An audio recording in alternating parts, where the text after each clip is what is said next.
Hey guys, welcome back to the Call Me Mom podcast. I'm Jaden. And I'm CJ, also known as Mom. And today we have a very special guest with us. Hi, I'm Haven. We're so glad she's in the house today. Yeah, so today we're talking about mental health. Right. Speaking of mental health, Okay. I definitely had a mental breakdown yesterday in the car, and it was lovely. Yep, it was so good. That's not fun at all. No. It was gorgeous. It was a lot of crying and a lot of, good times. Good times. Well, okay, baby. Well, let's buckle up and let's talk about it. Great. I think the first question we should start with is, was it a real breakdown, or was it just something that, like, you were just holding it in for so long and you just waited till that one moment where you were finally alone? Right, so I'm so glad we have Haven on for the podcast. I'm excited to be here. That was great. Yeah, so she just jumped in there. Anyways. All right. So answer her question, though, right? What was it? I honestly think it was more of a lot of things just stacked up, and I was finally alone. Because normally I like to listen to YouTube. Like, I like to watch YouTube on my way home. I can't believe That's actually really real. I know, but I don't like to listen to music because music gives me my feels, and so if I'm alone with music, I literally think about my life. Okay. And I was turning on some music, and I shouldn't have done that, and I was like, oh, great. Well, tell me this wasn't while you were driving. Oh, it was 100%. Oh, okay. I was just fixing to say we probably need to off camera have a conversation about watching YouTube while we're driving. Well, it's if it's like people are talking. So I don't know if I watch YouTube, but I listen to YouTube. Okay, So I got you're it. feeling the Listen to a space. podcast. Yeah, Okay. it's kinda like, I get the vision behind it. No, I'm totally with you. right. Yeah, because Yeah. I listen to podcasts, but a lot of times it's the video of the podcast. So I'm not watching YouTube while I'm driving. I'm listening. But I like to glance down and see that they're with me. Oh. Oh gosh. I know. Okay, listen, I'm not. I feel like I could really dive into that about feeling the silence and just learning to be by yourself. I haven't told a lot of people that actually. I haven't even told. Okay, I really feel like this episode just took a hard nose. We went down. Haven and I love talking about mental health and therapy and just living a healthy lifestyle. My degree is somewhat in this field, and Haven, after she leaves where she is now, leaving Highlands College, she is planning to attend college and getting her master's in. It's a master's of art in Christian counseling, so I'm very excited about that. It's definitely really what I'm passionate about. And like she says, I honestly think, talking about healthy lifestyle, people think a lot of times healthy lifestyle is just diving into working out or dieting and stuff like that. But there's so much of your body that comes from just the emotional side of being if that side is not sustained, everything else just kind of falls down with it. Right. So I'm very, very passionate about counseling and handling your emotions in a very well way. And that's why we brought her on for the I'm podcast. so excited to be here. Yeah. So, tell me, so at your age, what is it, and this question will be for both of you, Okay. what is it that you think overwhelms you to where the part is where you feel like you're breaking down or you just can't handle things? What makes you feel overwhelmed? You want me to go first? Oh, yeah, please. Oh, okay. Give me a little time to think. I think this is a very tough question because it's not the same every time, obviously. Right. But I think personally right now, I'm kind of at the point where I don't know what I'm doing with my life, and it's kind of overwhelming. Obviously I trust God 100%, and I know that He has my plans in His hands. I know that, and I have peace about that. It's just oh my gosh, guys, we're in the middle of 21 Days of Prayer. I might cry this episode, actually. And that's okay. If there was any episode to talk and to cry in, I would assume it would be the one where you're talking about mental health. Anyways, but I think I've been praying for like my calling and what I'm supposed to be doing with my life, and that's kind of hard. And that's great. This is supposed to be a safe place for us to share. And I think Yeah. that's going to be a huge portion of today's episode, if I remember correctly, of just, this is safe. Yeah. This is supposed to be a place where we can talk about things openly. Yeah. So. I think, you know, Jaden, I'm not glad you're getting emotional, but in that, if there's any reason why we decided to do this podcast, it is for this reason, where it's a safe space to know that tears are real, feelings are real. Because you're having these feelings, or you're walking through something difficult, and we are, and I think a lot of girls, especially, I want to say girls your age, because I feel like that is the dynamic of like our audience. Yeah. But as you get to be my age, you learn to deal with certain things a little bit better. And then there's other things that you don't expect the people around you or you to get overwhelmed in certain ways. So it's none of the things that you're feeling ever go away. Yeah. You just learn to deal with some of them along the way, and then you have to learn to deal with the other ones that come up along the way. Yeah, I think the thing is that we all three have like a really good relationship, and we've always been okay to talk about things. And like, obviously, if this was at work, or like, I know how to like really keep myself together because I know how to be professional, and I know how to be vulnerable to people outside of them. But like, it's just things like this, you don't really like, hey, how are you? Oh, I don't know what my calling, like, Right. So I think I'm crying because like we have these conversations like all the time, and that prayer literally happened like yesterday. But anyways, so feeling overwhelmed because I don't know,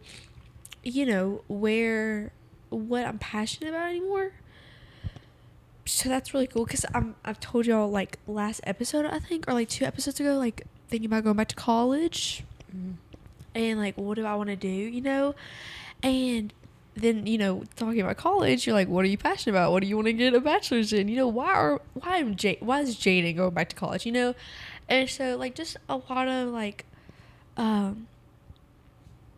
yeah, like a lot of questions. And I think that's kind of overwhelming for anybody, like especially if you're right out of high school. That's overwhelming to think about like what you want to do for the rest of life. Now that I'm 23 and I kind of have already like done the life thing, not even for a long time, but I did the life thing for 7 months. I was a wife, and I was doing that.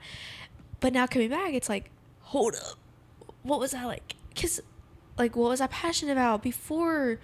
I was thinking about marriage. What was I like really doing? And then I realized I was like 21. So I was like younger. Like things like that happen. Something that I kind of want to share with you real quick.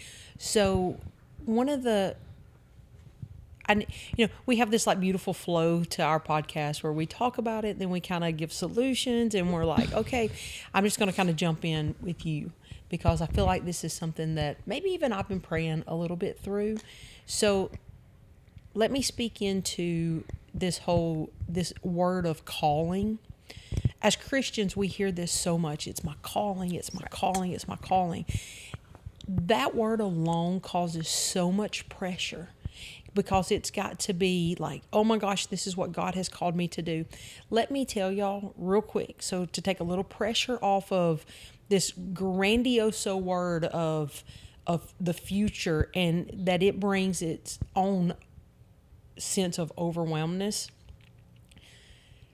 God gives you a purpose, not just a calling.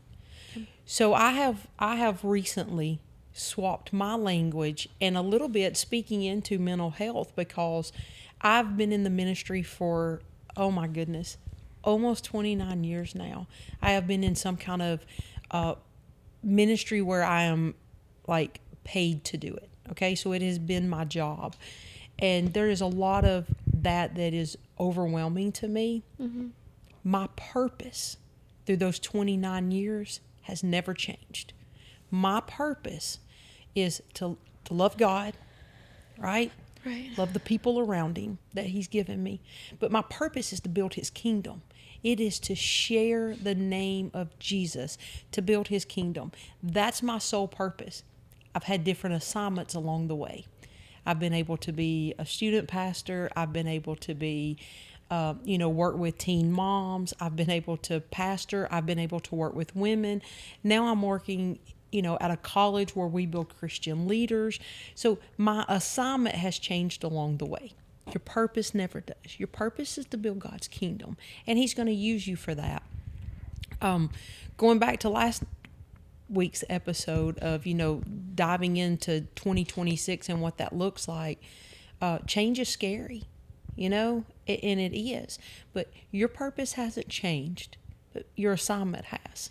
And so thank you for sharing that, because I feel like, I'll be honest, whether it's ministry or you're a cosmetologist or you're wanting to go to dental school, I don't know what it is. Right. That step of the future is always overwhelming, and it prompts that sense of like, gosh, am I healthy? And I know for us ladies, we tend to overthink everything. So it's not like, I just don't know this and I'm okay with that. It's like, but am I broken? Is it this? Is it that? That's Is so it real. All right. So Haven, going kind of back to the same question for you, how do you notice in yourself when things are getting overwhelming for you?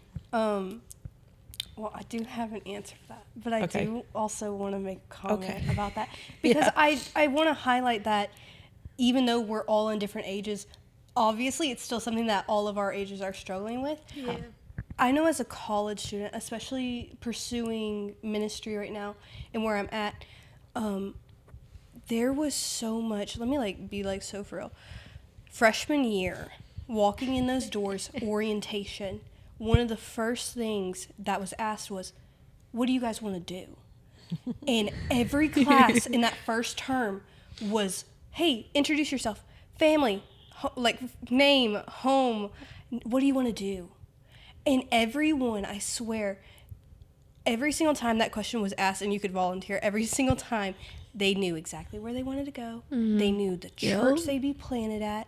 They knew exactly the state they were called to. Some of them were like, I'm going to go to Peru and live there and be a missionary. And I'm like, that's so cool. I have no clue. Yeah. Yeah. I have no idea what I want to do. I want to make it through the next exam. Yeah, I want to make it through my first quiz, my first reading quiz. Right. That's it. Right. But, and I was really lucky. I was really blessed is a better word, to find my calling, to find what I'm passionate about and what I think God's going to use me for. And I got really lucky with that. But that does not diminish the fact that is still something that as a sophomore, my peers are still being like, I don't know what I want to do.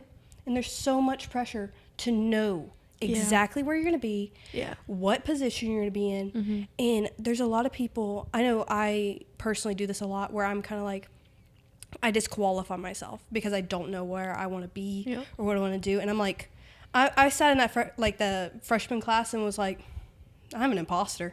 Like, I don't belong here. There's no reason for me to be here because obviously I'm not as equipped.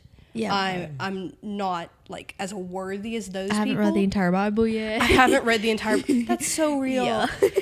And that's still something that people in my age are struggling with. I know freshman class still struggling with it. Sophomores, I know juniors who still don't know what church they're going to go to, what position they want to be in. Oh my gosh. Even when I was a senior, I didn't know where I was going to go after.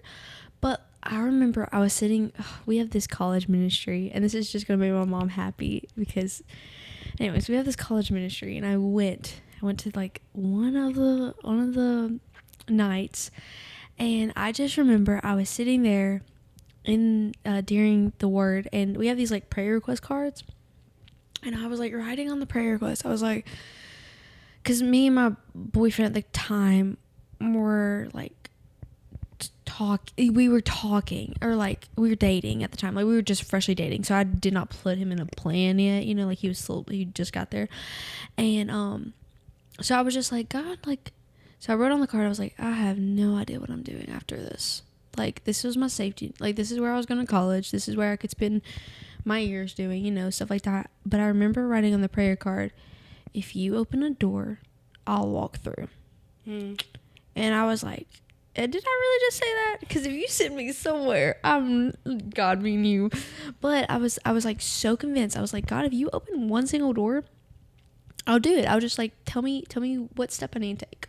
You know, like show me the door. Show me if I need to put it in a job, like my portfolio. Oh, what? My resume. Oh my gosh, did not know that word. But I was like, God, just show me what I'm doing. But I feel like you're talking about like disqualified. I think for me now, my disqualification is like I went out and now I'm whoa. We're not gonna make it through. We're making it through. Anyways. It's just gonna be tearfully. Yeah, a little bit actually. Anyways, but I think like now it's just like I'm back, and so now it's like, well, you were here and you were ready. It's easy to say that you failed your calling when you didn't fail it. It's exactly what she was saying about the purpose and the assignment. Yeah. There was a reason behind it, but it is so easy to say that you failed and to say that that was it. Yeah. Anyways, that's so real.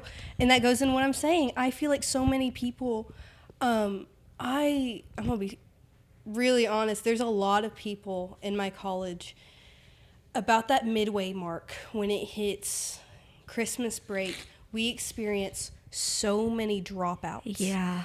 I think half of my class, 200 of my class dropped out. Yeah. No. It wasn't Was it 200. Not even close to 200. Oh, sorry. Because I'm a student. And now I actually work at the college that Haven attends, and we actually have a smaller dropout rate than most universities and colleges. That doesn't help my point. No, it doesn't. It doesn't help your point. But it's a good what thing. I'm trying to tell you is that it's not just you and your friends.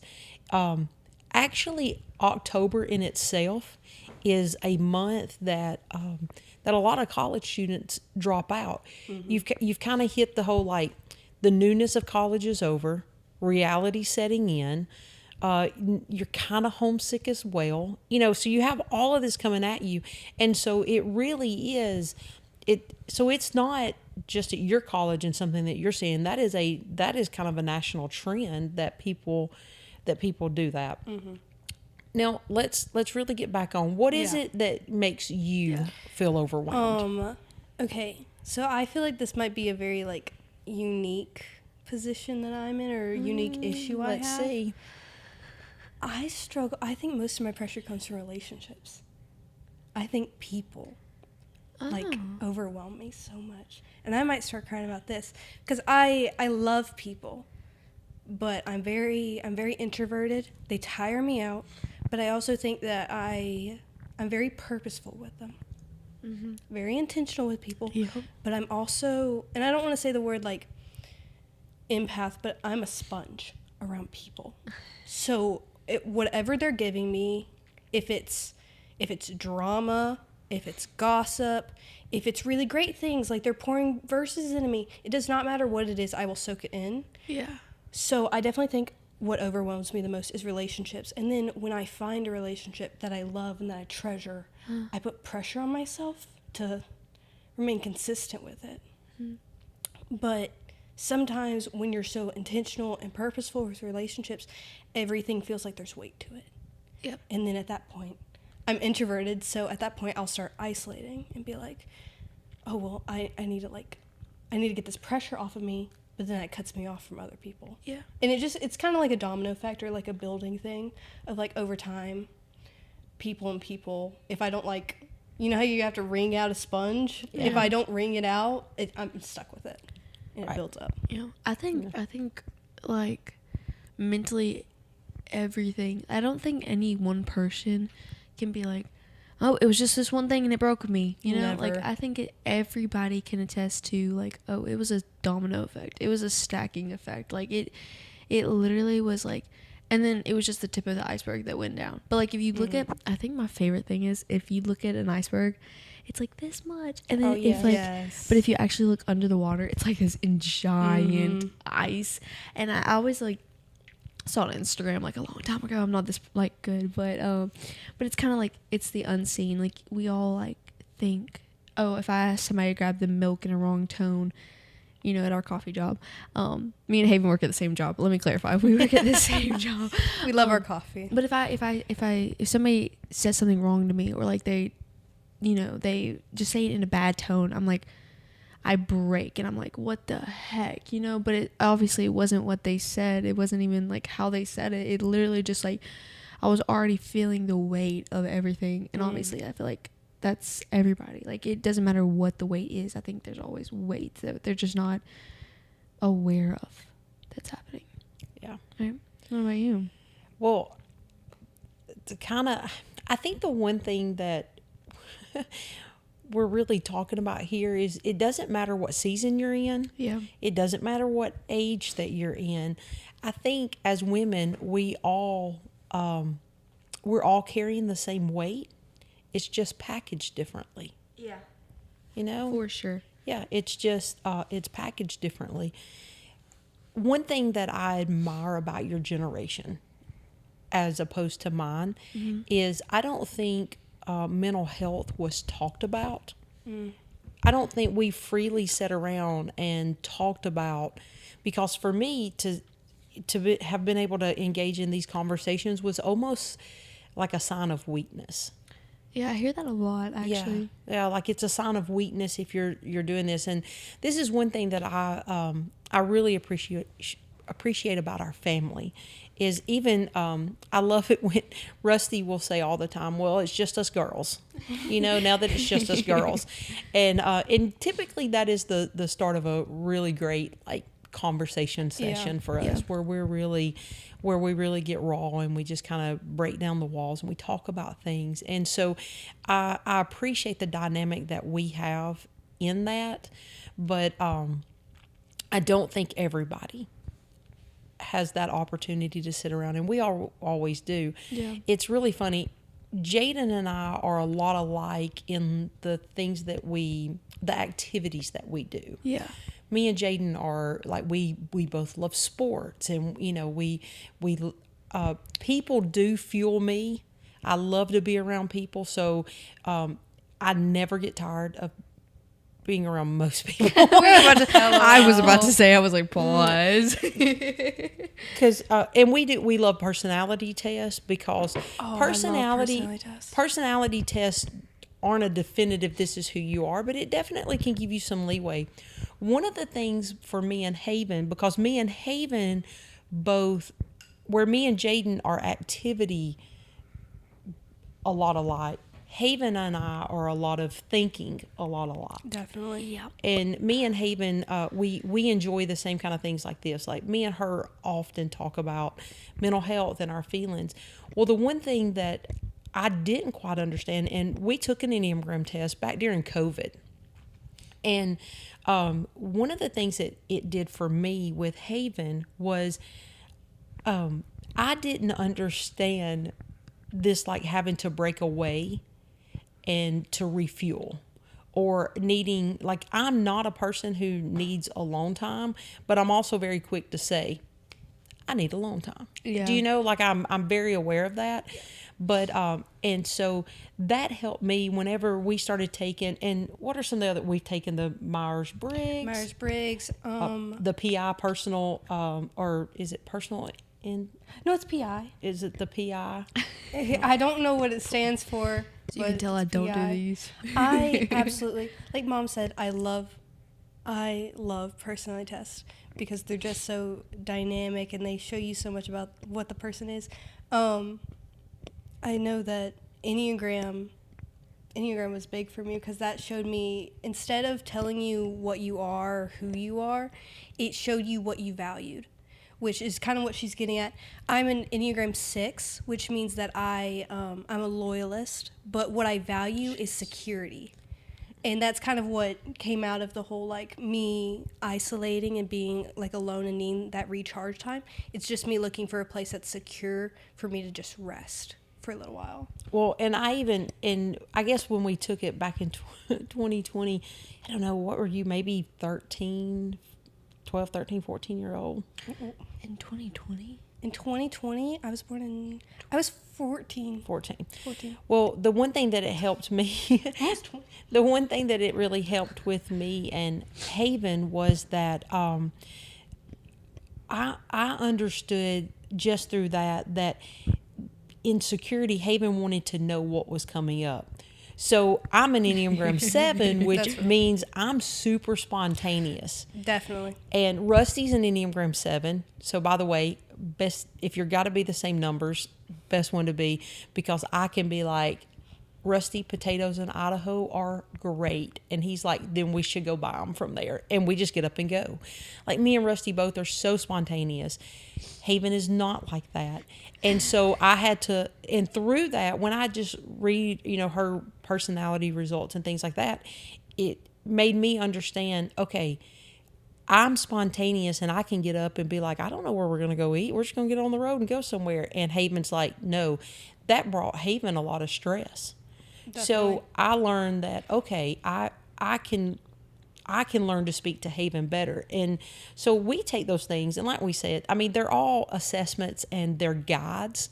They're not exactly. Yeah, never use a personality test as a way to get to know someone better, as a substitute for getting to know a person by themselves, because first of all, I think that's one of the worst things you can do for your relationship. Get to know the person and don't try to use like a cheat sheet for them. Because like I said, with like relationships, I feel like I've been there sometimes of being like, oh, well, they're a Enneagram 5, so I need to be careful around this or something like that. But no, it just gives you a little bit of an insight into their mind. It's not a cheat sheet for a person at all. That's right, but it helps. I mean, even I kind of wish coworkers, when I first started working, my coworkers, we all had to do these, and you kind of knew what everybody's was, and it helped because to let you know, negative language is like my kryptonite. If you're negative around me, it immediately drains me, which is almost, it's a little bit funny though, because one of my main spiritual gifts is that I have my pastoral, like I'm super pastoral, which not many people, when you're pastoring people, come to you and tell you the praise report. Right. When you're pastoring someone, you're typically kind of in that.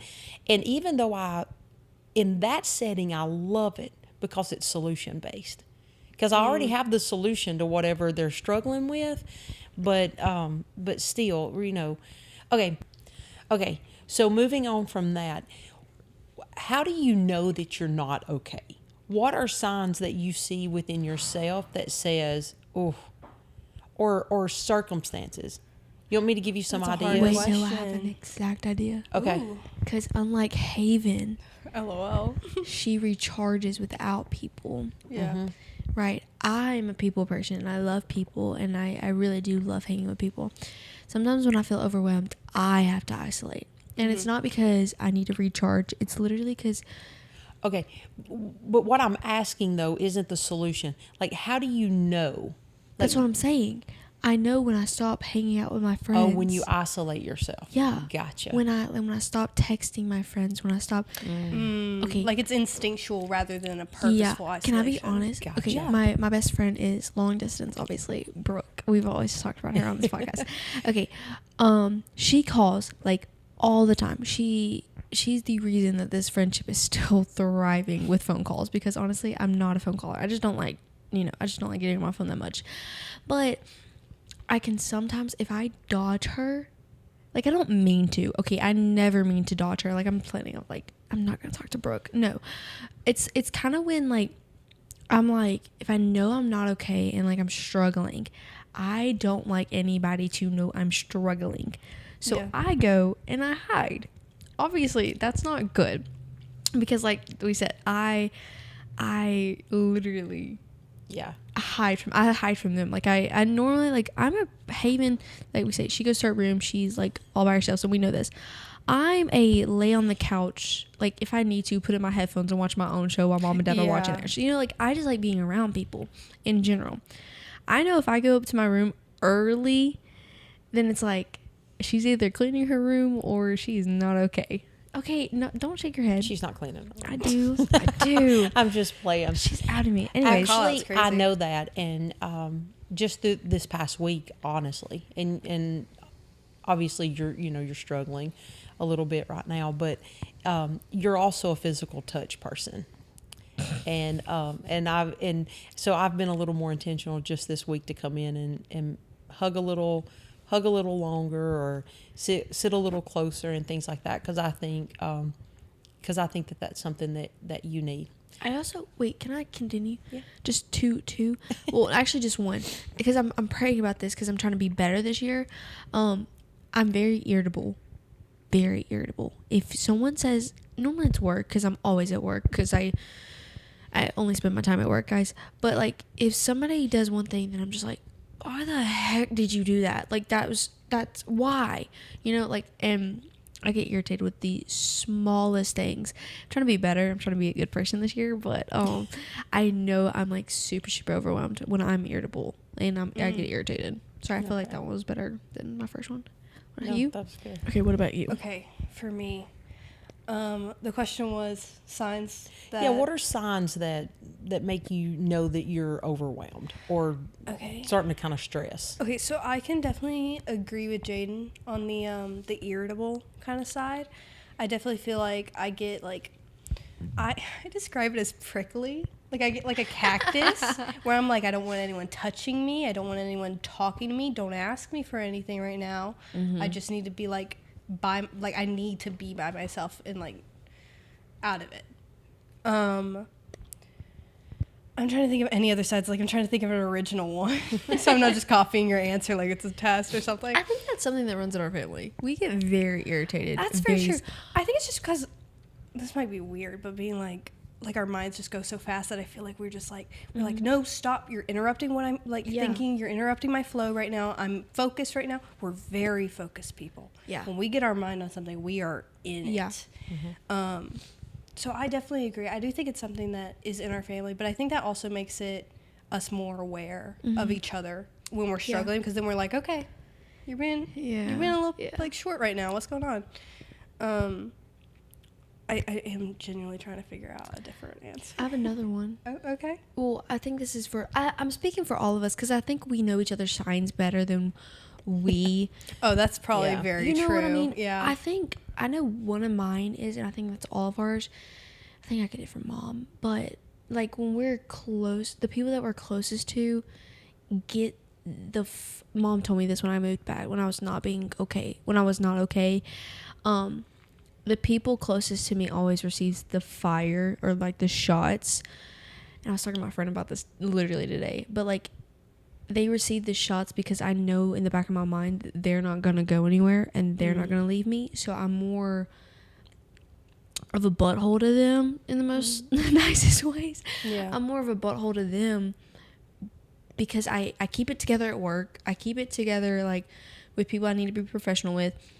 And like, even with my friends, I love my friends and I'm really close with my friends, but like, I'm still sweet to them, like they could leave me whenever they want, but I know for a fact that my family isn't going to leave me. So like, in my head, I'm like, well, I don't think this through, but like, I know for a fact I'm more of a butthole to them because I know for a fact they will not leave. Does that make sense? No, it does. I probably wouldn't have said it exactly like that, but okay. Right. But basically what you're saying is we take it out on the people that we're closest to. Yeah. Oh, and cuter. yeah, a little bit softer, but no, I'm a butthole. That's really hard. It's usually to me. LOL. That's kind of a crazy segue. That's really funny. So I know things for me, and obviously I deal with just different issues than you guys do. I can usually tell when I'm getting there when things around me seem chaotic, because I'm typically a very calm. Things don't rattle me. I don't like clutter. When I can't see the dining room table, when things aren't being picked up around me, when I'm in an office space where there's a lot of like useless stuff laying around, Rusty is a paper tactile, fill everything, lay it out, like I get it from him. Yeah, I would have all the bills emailed to me. Rusty likes paper, and I get it. It's all different. But when that stuff lays around, when things around me start to feel cluttered, it makes me like that. But like even when my car is messy, Right. when things around me seem like that, then I start to, like, I can kind of feel myself kind of crashing out. Right. Do you know what I'm saying? You're unraveling. That in itself makes me feel overwhelmed. Laundry piling up, like things like that just, and so things around me, and I'm not, the funny thing is like I'm not OCD. Like I don't, like it's not like a problem like that. But when I feel out of control in that area, it starts to make me feel like I'm not in control of myself. Yeah. And so I think that a lot of times I don't have panic attacks, but there has been recently 2 times where one was a panic attack, but the other one was I started feeling really heavy in my chest. And that was the first time physically I think something had ever, and that happened to me just this year. And Last year. Oh, I'm sorry, not in 2026, but within the past year, it happened to me. And for me, I'm also a person who I go a lot. I keep my flow. I keep my rhythm. Very true. Yeah, And very this true. past year, I have really felt like a punching bag. I've questioned a lot of friendships. Whether or not, they were really friends who really had my back and trusted, that I trusted with. So I've had to learn to set up a lot of boundaries. We've had, you coming back home and in your situation, with Haven's situation, there's always this, God, college costs a lot, and that's a real thing for parents to have to step into and do that. So that there's been all this stuff. I didn't realize until it was 2 days ago. Our pastor has always done this thing where you like review the year in your photos. So just taking a little time, and he talks about it on his podcast this week. Oh. And it's really great. But he talks about scrolling through your go to January 1, 2025, and scroll through your photos and just see. And Problem is, I don't take enough photos. You don't. I just have memes. Because I'm going to tell you here. So here's the one thing. That's so funny. Rusty is the most outside of most of mine are pictures of the screen at church. When the pastor says something really good, I can't write it down. I take a picture When or a it's screenshot. too much text. Yeah. So I had a lot of those. I had most of my pictures were of me and Rusty. I had a ton of me and Jaden because we take selfies. So my reflection of my photos of Haven not being important in my life is not by my choice. It's by Haven's. She will not take photos with me, so I'm a little bit salty. We're gonna change that in 2026. Yeah, when I forced Haven to take a photo, she's like, Yeah, I Oh know. my God. You will not. I But- took a photo during the cruise, and Jaden was like, "Haven, smile with your teeth," and I smiled with my teeth. And then the second she went to go hit it, I didn't even mean to. I would just close my mouth. And we took the photo at least 3 times. It was terrible. so mad. So, Anyways, I'm sorry. but scrolling through that, and I'll be honest, I saw it. That was such a good exercise for me to just kind of look back and see that, Jaden, maybe February did suck for you. Do you know what I'm saying? Yeah. But man, the highlights but you know what? Out of this being one of the hardest years I walked through, I graduated college this year. Yeah, and, you did. And almost forgot about it. oh, Do you know what I'm saying? I'm scrolling through my thing and I was like, It's so easy to forget the good parts. I did a whole photo shoot. we launched a podcast. You did so many Yeah. 5Ks. Oh my gosh, And you 10Ks. did. That was another one on my thing this week. So, but Yeah. anyway, just there's another little thing of hey, things can be hard, but man, you can see the goodness of God Oh my in gosh. even those. So, challenge all of you right now. Just taking this from Pastor Chris Hodges, if you need to know, and the podcast that he talks about this on is Grow Leader. And it's really for business leaders, church leaders, those kind of people. But he talks about taking the time to reflect and go back. I want to challenge all of you to do that. And even in some things, there's gonna be hard moments. I promise you, the good moments, your photos is your highlight reel. And it's going to be of the good things, the things to you that really matter in your life. You take pictures of those things. So just a little bit of a challenge. I evidently don't, just because I don't have a lot of storage space. But I'm sure, like, I think one of the most heartwarming things that happened for me this year, like coming to a close and everything, people are posting their photo dumps. One of the most heartwarming things has been people putting me on their photo dumps and tagging me. And I literally saw someone put me on their photo dump like a few times, and I was like, oh my gosh, I made it. Yeah, but nobody's going to be on Haven's photo dump. It's just because I don't do photo Because dumps. she doesn't do photos, period. I have too many games on my phone. That's Did you why. delete? Okay. Did you figure out one? I need like one good one from you. Yes. Okay. So, sorry, I completely forgot about this. So, one sign that I'm overwhelmed or I'm struggling in some mental health area. So this might sound really weird. Take a clip of how many times I've said that this episode, but let her get her feet. I know. I'm having to readjust. Okay, go ahead. Okay, so one that I have noticed in myself is I will always be doing something, and not in a busy way. I love video games. Now that might be wild, like it's whatever, but I love video games because it gives me time to relax, but I'm still accomplishing something. I love crocheting. I love like crafts. I made a bulletin board craft this year. If I am not doing anything, if I am in my room doing zero, if I'm not playing a video game, like if I'm not doing something, I am straight up in my head. I'm overwhelmed. I'm somewhere like very sad. Like I'm down. That is the one thing of like if I'm not playing a video game, crafts, I'm writing, I'm making journals. I've gotten really big into like making sure my thoughts are down this year. If I'm not doing any of that. Haven, I may recognize with that. I mean, even in myself, I am one of those like bring my A game all the time.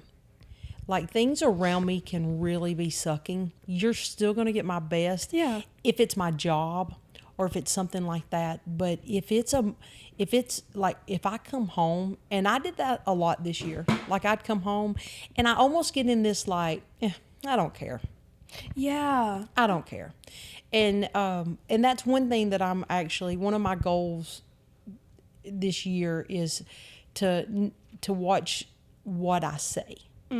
Like, not that I talk, like I'm not like, obviously negativity is my kryptonite. So I don't, like, I'm not a negative person at all. But if I see myself getting into that, well, they can do it themselves, or you don't need me. That's you figure that so out. Or, real. do you know what I'm saying? If I get to the point where I have severed, like, I'm going to do this, and then I'm going to, like, That you're feels not. a little bit like a call out. Now, well, here's the That's so thing, though. true. You also got to realize that there's a healthy boundary in that, though. Yeah. Like, it can be a healthy boundary and not a I don't care. But so my goal is to set healthy boundaries and not get an attitude of I don't care or not my job. Can I now have to make like a whole point of this, because I have realized that a lot of times I have been defaulting. Not like I have been defaulting, but I have defaulted to just apathy of being like, I don't care. Like, do whatever you want. It's not me. And I am someone who prides myself on having boundaries and making sure that I am, because I think it's, Same. I wish we could have a whole like talk about boundaries right now, like on this episode, but it is, there's so many times where we'll my put that down for boundaries- season 2. Oh, yes. Let's Continue the talk about conversation. Comes on for season 2, But boundaries. Apathy and I don't care is just so real, because I know I'm going to do things to the best of my ability, but there's a lot of times where I'm supposed to be like pouring into other people and I'm just like, Do whatever you need to do. And I think that was when I used the word job a while ago, I didn't actually mean like the job that I get paid to do, but even like with like talking to people, you know, like having that, because I know that the pastoral thing kind of refuels me, and I love being there for people like that. It's kind of like, I ain't got the energy. That is such a big conversation. So, yeah. That's so true being in pastoral. Okay, so we've talked about what overwhelms us and like what is the signs that we can see where we're like, whoa, hold up. Now, what are things that you do that actually help? Well, like if I'm not doing something, it means that I'm overwhelmed or something. What pulls me out a lot is doing something, and not just to like keep me busy. That is one of the worst things I feel like people tend to do, is they're like, I just need to keep going. I need to like distract myself. That's not what it is. I need to feel like I am pouring myself into something and putting purpose into something. Yeah. I love to crochet. Like the other day, I literally crocheted a little dice bag just because I was like, I was kind of down and out, and I was like out of it. And I was just like, I need to do something. I need to create something. I need to pour into something. So let me just make a cute little dice bag. Let me like paint something or write something. So a creative outlet is always something that's going to help me kind of bring myself back from those things. That's what I used to do, but that hasn't been really helping me lately, because I feel like for some reason there's a block in my head with like creative stuff, because I used to paint. Like I loved painting, was my go-to, and now I do nails, but honestly I only do my nails and Haven's nails and Mom's nails. They're beautiful. I love them. But that used to be it, but not anymore. Like I just don't feel creative anymore. Like when I tell you, I get so sluggish when I think what I honestly miss, which it does help, but I haven't been able to do it. I have been, is being active. I miss sports. Like I was thinking about that the other day, and I absolutely miss like, playing softball, playing volleyball, I do not like pickleball. Y'all, I've tried. Tennis. I miss tennis. I love tennis. I love skating, but I feel like I need people to do that with, you know, like, but I will say what helps. Okay, what I do is I do go to the gym. But sometimes going to the gym, it feels like more, what's the word? More of a hassle than me actually going. Like, but I mean, no, like I love going to the gym, and I love how I feel afterwards. I feel so strong, and I feel like good. I'm like, I could take on Accomplished. Yeah, I feel like I could take on anything, you know. But like I said in the last episode, or in our 2 episodes ago on the 2026 episode, I was like, I'm scared of the men at our gym. And you know, that's still a thing, because I did it this week, guys, and it was kind of terrifying. I went into a room and I hid. I was so proud of her, though. We had a whole conversation about it. I texted Haven in the parking lot, and I was like, there's a lot of men. And she was like, are they at your machine? I was like, yeah, they're at the machine I need. And she goes, go in there. And I was like, no. And she goes, Jaden, you need to do it. I was like, okay. And so I went in, and it was a whole conversation we had about it. Anyways, very proud of you for it, though. Thanks. Anyways, what helps is talking to somebody about it. I hate saying that. It's the way you're just so like, but talk about it with somebody. Like, don't sit in it, because I sit in it. Okay, I don't like feeling weak. Wow, this is about to be. I don't like feeling weak. I don't feel like I can't do something, because whenever I put my mind to something, I always achieve it, because I'm very determined.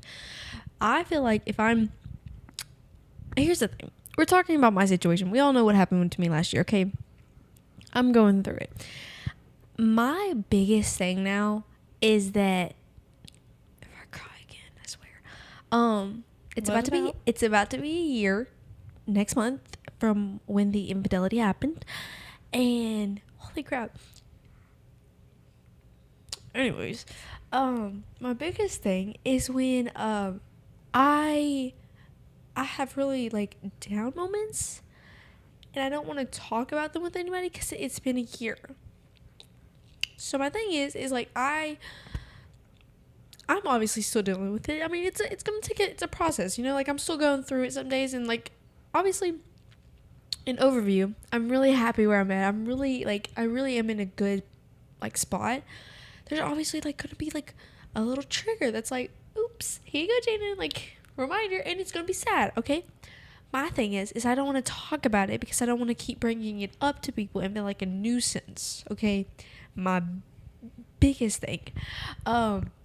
Because I should be, like, I feel like I, at a certain point, should be over it by now. You know, like, it happened, it was whatever, you know, like, but it's not, because some days you're like, oh my gosh. Anyways, healing hurts. Healing sucks.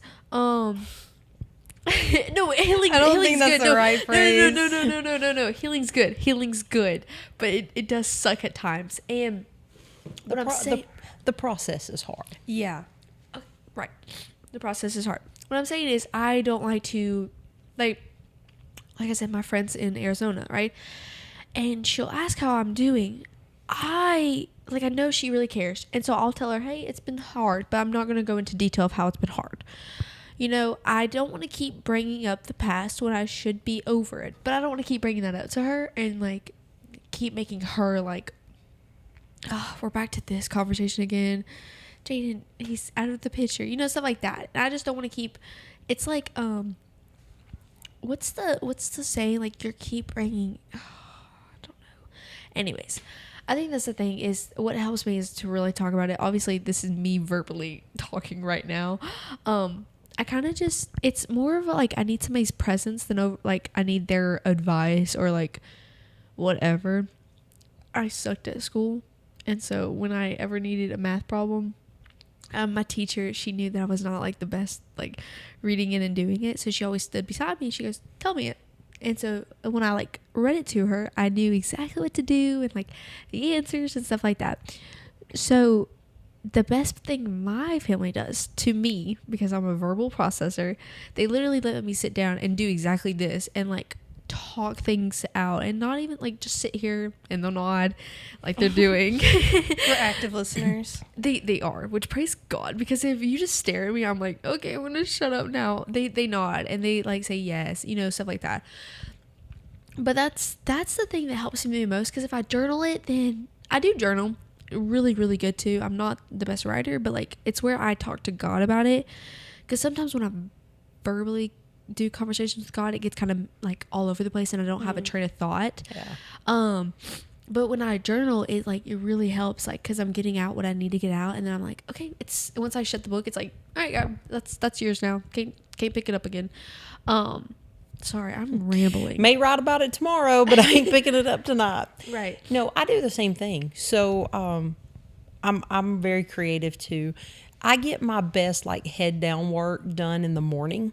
So, like, I'm very, like, strategic and analytic, and, like, if I'm gonna clean house, it's gonna be in the morning. Like, that's me getting my hard stuff done.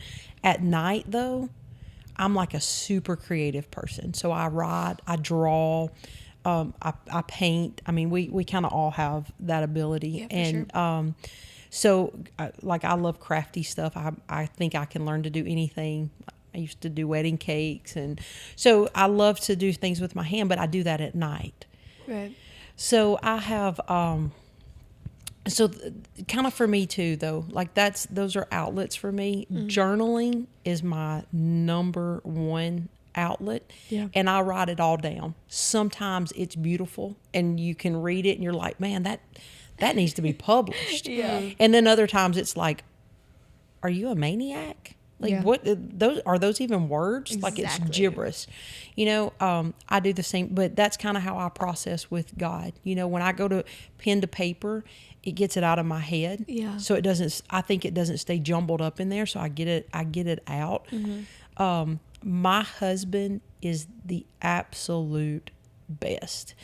And I would hope that he would say the same thing about me in this certain situation.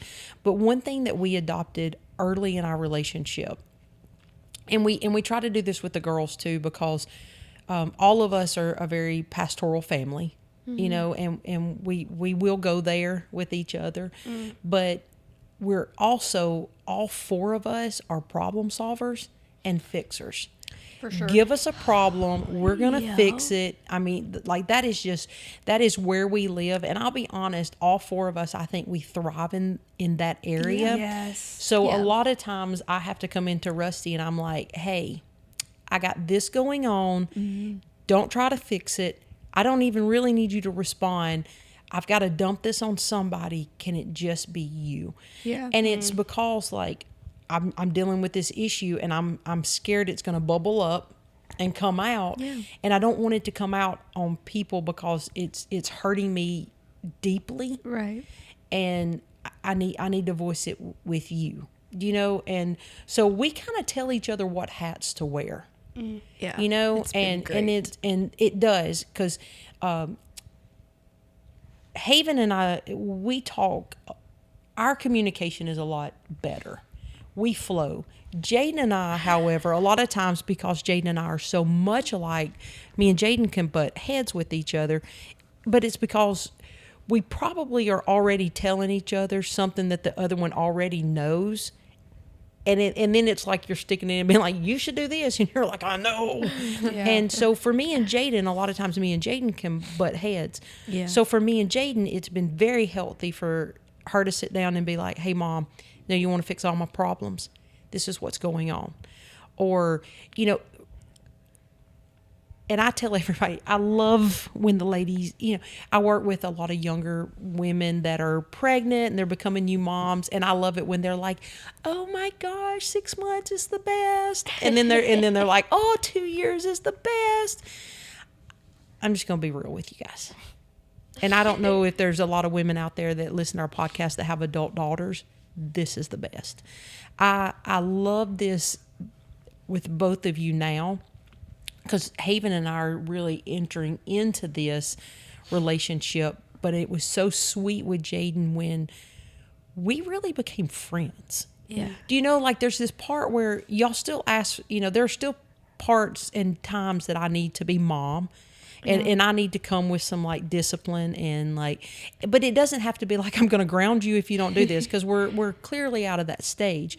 But I can come to you and say, hey, just as, mom to daughter, this is, maybe you ought to tweak this a little bit, do this a little bit better, Yeah. And so we can have these like grown up conversations. But I think the beauty of this is that like, I love you as my daughters. I like both of you enough to be friends with you. Like truly have a friendship with you, and I think it's easy now for us to have those conversations of, hey, can we do this? Can you put this hat on? I need this. And so our dynamic, I think that this is the sweetest time of y'all's life. I'm enjoying this season. It happened way too fast. I think every mother would say that, but it's sweet. But I think because we've had such open dialogue and conversations, and we've talked about it, and I appreciate the people around us that have said it's not taboo to keep it in. Mm-hmm. Like it is, like, let's talk about it. Now, there are some things with y'all's generation that is like cuckoo for Cocoa Puffs. Oh, gosh. This whole like my truth, your truth, whoever's truth, God's truth. There is only God's truth, and that's what, and everything will be judged by God's truth. So you don't have a truth if it isn't tied to what His Word says. Which I think is really the beauty of us having open dialogue. Is we are in such a confused generation, a generation that's looking for calling, You gotta talk about it. identity. Yep. But instead of being all closed off and being like, you should know this truth, you guys have taught us to talk through it and be like, can I... Like, if you one had of the questions. biggest thing you ever told me, I remember it so clearly. We were in a car, and I think we were driving to a hair appointment or something. I was really young, and I was like, you said, hey, you can have doubts, but you just can't keep them. Like, it was something like that, where you were just like, you can doubt it, and it's okay to doubt it, but you have to come back to the truth eventually.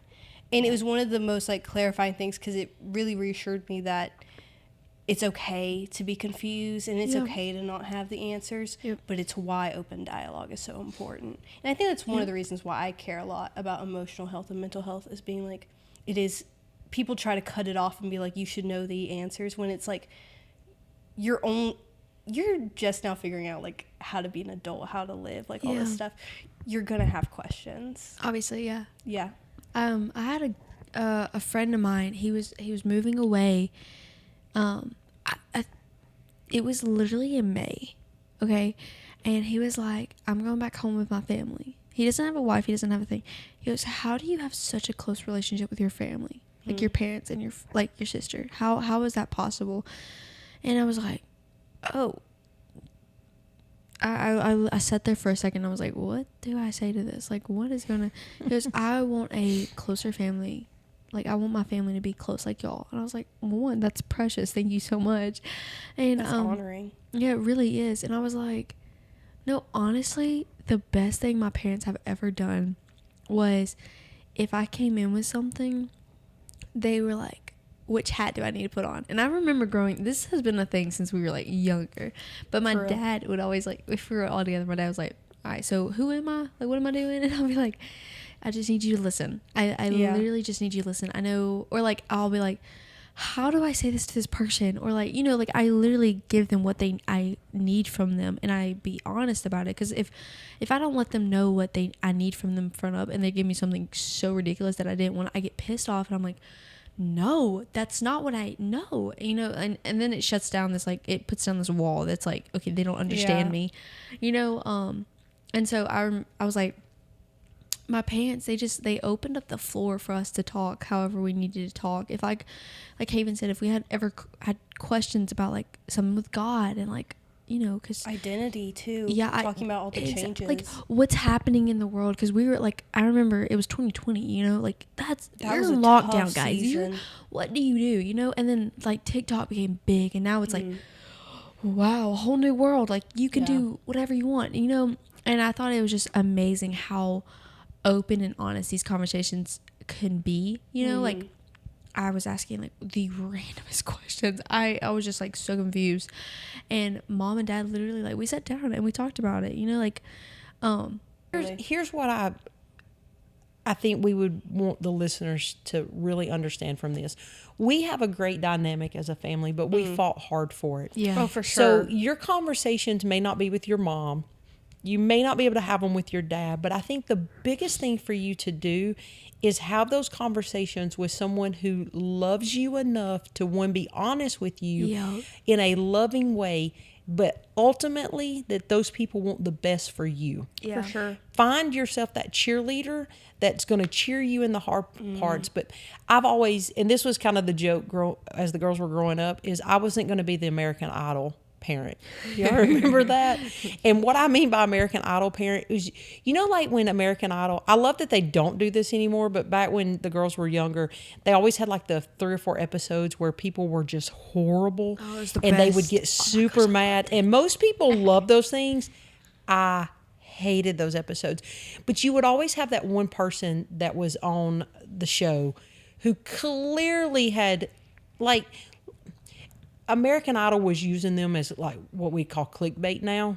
Yeah. They knew that they weren't any good, but they put them in front of the judges. They had no purpose even making it through whatever first cut they needed. And then they had that parent who thought that they were amazing. Like, and they get so my mad. baby can so sing, and them judges are idiots. And and I would tell my girls, I will be your best supporter, but I will totally be honest with you. Yeah. And it's hard sometimes. Like, there would be times where Jaden, especially as a teenager, would come in and she'd be like, "Oh, you like this outfit?" And I'd be like, no. She cut my personality, guys. You got to think about the time that I came in dressed in 3 different shades of pink, and I was so convinced. I had hot pink on. I had like light pink, Pepto-Bismol pink. I'm pretty sure one of them was spandex shorts. I was like really young, but I thought I was styling.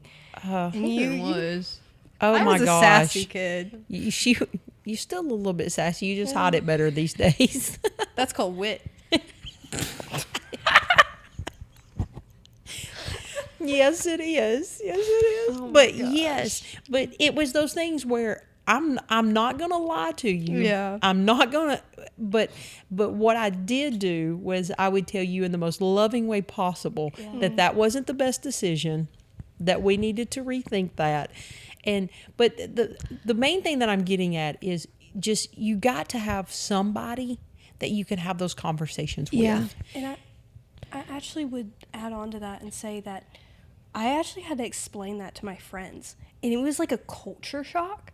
Me and my friends were talking, and I was like, oh my gosh, this has been like, I don't know what it was. Let's say my like tag was out or something. And I was like, oh my gosh, why didn't you like tell me? And they were like, well, I didn't know if you wanted me to like point it out. And I had to sit down and be like, hey, I need you to know. I told somebody that with I a need you booger. to be honest. I was like, I'm never gonna let somebody walk out of here with a booger in their nose. Why Okay, would you like, ever do The that? toilet paper stuck on your shoe. Just be the person. You can do things in a life-giving way. And it's actually polite okay. for you I to have do to that. tell y'all this funniest thing. LOL. This happened this past Wednesday night at church. Okay, so we're at First Wednesday, packed out, so good, such a great night. The guy sitting in front of me and Dad, he had a collar on his shirt, and his collar was just messed up. Like, now listen, here's the sad thing: is this guy's went all day long. It's like 7:00. We're like ending worship. His collar's all messed up. Well, there were two ladies sitting on this side of him, and he was clearly by himself. And the two ladies were friends, but there were no husbands around or anything like that. The guy's collar's messed up. Well, when we're like, turn around and give somebody a high five, Dad adjusts the guy's collar. We've never seen this man in our entire lives. That's something Dad does. He adjusted his collar, and the guy was like, man, thanks for that. And Rusty was like, I just want you to look your best. And they dabbed each other up like it was all nice. And when we sat down or we got in the car, and I was like, I just love it that you would do that. And I was like, because with women, you just don't know if you can do that. Yeah. Like you did. I was like, are they going to be offended? I was like, I love that you guys like called each other out. You dabbed each other up and was like, whatever. And Rusty said, well, I noticed he didn't have on a wedding ring, and neither did the woman sitting next to him. LOL. Come on, Dad Rusty. is everyone's wingman. I know. Not Dad's ours. like, I needed him to look Not his ours. best because he may, like God may be forming a 'Cause connection. He doesn't I'm need like, to be our let's wingman. go. He needs to be the guy's wingman. That's right. Hey, They gotta Rusty make Pate. that move. Hey, Rusty Pate, did you hear that? Yeah. That wasn't it. That wasn't it. Anyways, I have a question. Okay. All right. So we're talking about how we like to be like, how do we relieve the stress, stuff like that.